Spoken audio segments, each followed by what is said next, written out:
Hey guys, I'm over here at Mercury One. We're getting ready for the American Journey Experience Seminar. I wanted to show you one of the artifacts that if you're able to come, you might be able to see, but we actually just got it in, and it's kind of one of my new favorites.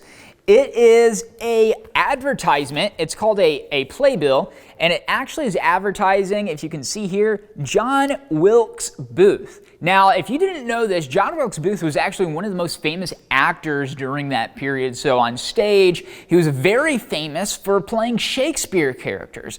And this is him in 1863 playing the lead role in Shakespeare's Macbeth. Now, I don't know when the last time you've read Macbeth is. If it's been a while, I highly recommend you read it again. It's great. It's one of my personal favorite Shakespeare plays, and I think everybody should have a list of their top 5 Shakespeare plays, because if you don't, what are you doing?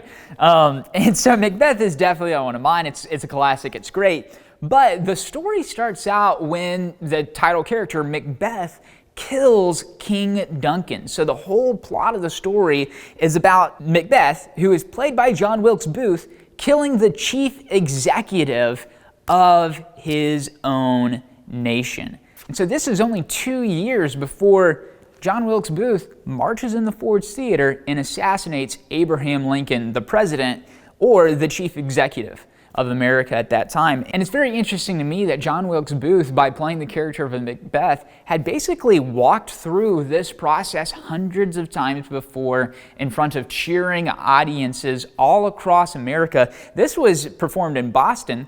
And what's even more interesting is there's a story from one of Lincoln's close friends that less than a week before his assassination, Lincoln was reading the play Macbeth and actually paused upon the lines of Macbeth shortly after killing the king in the play and was talking about that specific scene with his friends. And so this is one of those amazing artifacts that we have in our collection, and it captures just a very unique historical coincidence about this pivotal moment in American history. And it's one of the many artifacts that we have here, and if you're able to come to the American Journey Experience Seminar, you might have an opportunity to see it and hold it and learn more about it.